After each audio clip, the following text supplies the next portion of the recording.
Salut les joueurs!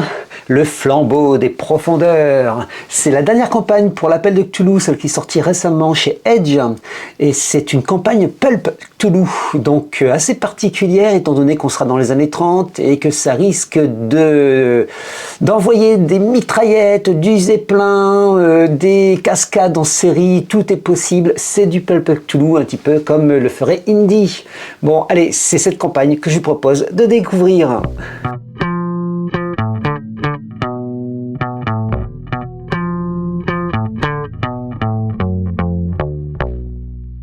Cette campagne de Christopher Smith Adair est une campagne pulp et donc c'est un petit peu, je dirais, la particularité de cette 7e édition, c'est de proposer des campagnes se déroulant dans les années 30 avec des effets spéciaux en cascade, on peut sauter d'un train en marche, etc. La manière dont pourrait le faire un célèbre archéologue, donc je pense à Indiana Jones. Voilà, je vous propose en fait, pour découvrir cet ouvrage, de découvrir l'ouvrage physiquement, puis après un rapide résumé du début de l'aventure. Alors il n'est pas question de divulgacher cette aventure, et ensuite, et en dernier lieu, je vous donnerai l'avis critique.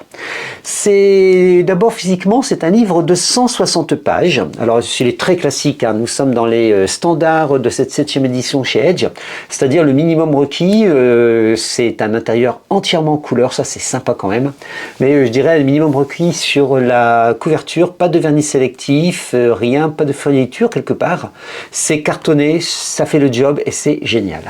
Un petit signet, le petit signet vert classique aussi dans cette collection, et donc un ouvrage de 160 pages, je vous l'ai déjà dit. Il y a toujours au début un code à rentrer donc pour aller voir, pour avoir téléchargé le PDF du livre, et ça peut être des fois pratique à certaines tables.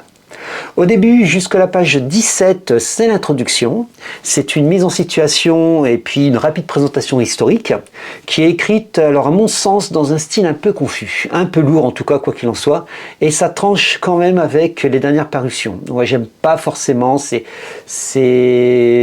n'y a pas vraiment de lien, c'est envoyé et puis sans plus. Ensuite, vous allez avoir 6 chapitres. La campagne se déroule en 6 chapitres et chacun dans un univers très pulp. Ils vont se dérouler donc en milieu des années 30, en 1935 précisément. Vous allez d'ailleurs, pour vous dire à quel point c'est pulp, vous allez passer des anneaux de Saturne, un petit voyage dans le passé, au contact d'une civilisation ancienne, extraterrestre, et puis, bon, enfin voilà quoi, sans vous gâcher les surprises, quelques-uns peut-être des épisodes de cette campagne. Mais avant d'en dire plus, alors on va continuer pour découvrir les héros de cette aventure. Il est recommandé d'user de ces 6 héros prétirés. 2 d'entre eux, d'ailleurs, ont des compétences ou des liens avec une institution particulière qui seront très utiles pour le bon déroulement de cette aventure. Nous avons donc 6 personnages. Alors je vais vous les lire. Il y a Boris Konev, qui est un mystique. Voilà. Vous avez Jean Bernard, qui est une mécanicienne. Jean est une mécanicienne. Si, certainement une erreur de traduction. Voilà, bon, il s'agit bien d'une dame. Laura Ruth Cheversky, qui est une dure à cuire, journaliste. Vous avez Macario dit Orstiz, qui est un soldat, un incorruptible. Vous avez Myriam Blackmore, qui est une scientifique. Et enfin, Morgan Dunhurst, qui est un explorateur un peu risque-tout. Voilà, vous avez donc, en bref, c'est une belle équipe, un peu particulière, un peu artificiellement conçue, pour coller peut-être à notre époque. Vous avez les transcriptions, on va essayer d'avoir une certaine parité du genre, enfin voilà, ça colle à notre époque, c'est peut-être un peu trop cette fois-ci.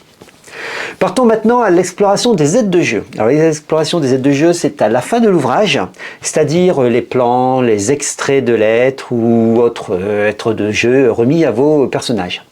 Moi j'aime beaucoup les aides de jeu parce que ça met une petite ambiance à table, ça a ce côté qui va bien. Et donc ici, c'est plutôt classique dans cette collection, c'est-à-dire quand je dis classique, ici, pour cette collection, c'est impeccable. Impeccable, lisible, immersif. Là, il n'y a pas de souci, on va retrouver les cartes, donc des cartes durant la lecture des chapitres, et bien entendu aussi à la fin de l'ouvrage. Les extraits presse et les lettres, eux, sont simplement uniquement reproduits à l'intérieur des chapitres. J'ai pas vérifié s'ils étaient disponibles sur le site pour être reproduits plus facilement. C'est parce que bon, si on les a en PDF, on peut simplement isoler cette page, imprimer et remettre directement sans photocopier l'ouvrage et sans l'éclater en fait. Et donc c'est bien sympa d'avoir ces aides de jeu à remettre durant vos parties. Personnellement, j'aime bien aussi les recopier sur vieillir un papier, etc. et les recopier. Et ça donne un autre cachet. C'est un peu plus encore. Si vous avez un peu de temps, c'est valable. D'ailleurs, j'ai fait peut-être une vidéo sur comment vieillir le papier. Enfin voilà, do it yourself à retrouver.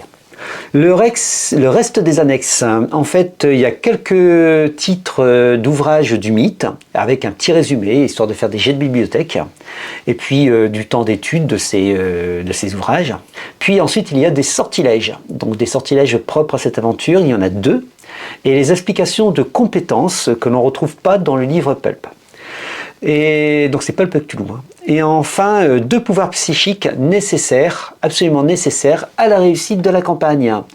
Voilà, c'est dans ces annexes. Alors, il en reste encore une. En dernier lieu, c'est l'annexe C, qui présente des équipements. On pourrait presque s'en passer de celle-là, des modificateurs corporels. Vous allez retrouver aussi des globes à énergie, puisqu'ils sont décrits à l'intérieur des chapitres. Et puis après, il y a un rapide texte qui, lui, on aurait pu vraiment s'en passer, qui explique que l'on risque de rencontrer des véhicules rares, abandonnés de cette civilisation perdue. Bon, voilà quoi. Donc, effectivement, là, c'est dispensable. Alors maintenant, peut-être ces 6 chapitres, vous donnez le début du premier, vous racontez un petit peu ce qui se passe, et puis la situation initiale. Alors vous allez avoir un certain Brendan Sterling qui va suivre des séances d'hypnose régressive. Et en parcourant son passé, on se rend compte qu'il y a des surprises. Voilà un petit peu ce qu'on pourrait se dire, qu'en tout cas c'est du pulp. Et l'ambiance pulp est bien reproduite puisque vous allez faire une course contre la montre. Il y a un complot énorme qui menace de bouleverser le cours du temps, voire même entraîner la fin du monde. Donc il y a des enjeux pulp. Et essayez de ne pas libérer, ou libérer peut-être, le pouvoir des grands anciens. Donc vous allez partir à travers le monde, vous allez partir d'une ville qui s'appelle Catskill, jusqu'aux profondeurs de la Terre. Vous allez découvrir dans un monde souterrain les Canyanes, et puis avec des secrets oubliés, des cultures étranges, des mystérieuses cités avec de l'or forcément, et puis des ruines, des sombres forêts. Vous allez avoir du cauchemar, des héros avec des reliques d'anciens mondes. Bref, tout ce qu'il faut en fait pour envoyer du pulp, avec des secrets, les secrets du passé, les secrets du présent. Donc c'est quand même des défis. C'est des défis qui peuvent être assez chaud quand même à remonter. L'équipe qu'on vous propose initiale, si vous arrivez à la mettre en route autour de la table, c'est plutôt pas mal. Est-ce qu'il y a des personnages à utiliser plus que d'autres? Oui, il y en a 2 à utiliser plus que d'autres, vous découvrirez dans le livre. Par contre, faut-il adapter des personnages? Non, je suis pas forcément pour, surtout sur une campagne pulp. Dans l'idéal, c'est avoir 4 joueurs, il y en a 2 joueurs qui peuvent resservir, en fait 2 fiches de personnages qui pourront resservir ultérieurement, et c'est parfait. Et puis pulp, on ne meurt pas forcément, vos personnages ne vont pas perdre vraiment de leur santé mentale. Ça devrait aller. Donc vos 6 prêts tirés, c'est plutôt pas mal. Alors maintenant, il est temps de passer à l'avis critique. Et qu'est-ce qu'on pourrait se dire de ce livre? Alors, à la lecture, j'ai été à la fois heureux, bien content, et à la fois des moments de déjà-vu, des impressions assez particulières. Alors, on peut se dire qu'on sent la collection bien établie. Ça y est, maintenant, on est sur une voie de campagne, et c'est vrai que la collection, on est pas loin d'une douzaine d'ouvrages, si je n'abuse, si je dis pas de bêtises, en traduction française. Il y en a encore d'autres qui vont arriver, j'attends avec impatience certaines campagnes. Là, la collection est bien établie, bien rodée. J'espère pas trop en fait, parce qu'on arrive dans des fois dans des facilités qui me dérangent un peu. On a le côté pulp, totalement, mais c'est pareil, c'est pas forcément le plus original.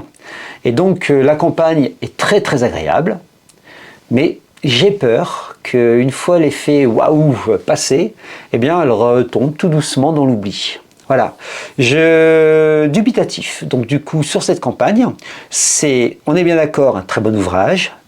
Tout le monde va s'y retrouver, mais peut-être que un petit quelque chose, un petit manque d'originalité, un petit quelque chose de plus que j'ai peut-être pas perçu, hein. Mais en tout cas, j'ai hâte de découvrir vos critiques.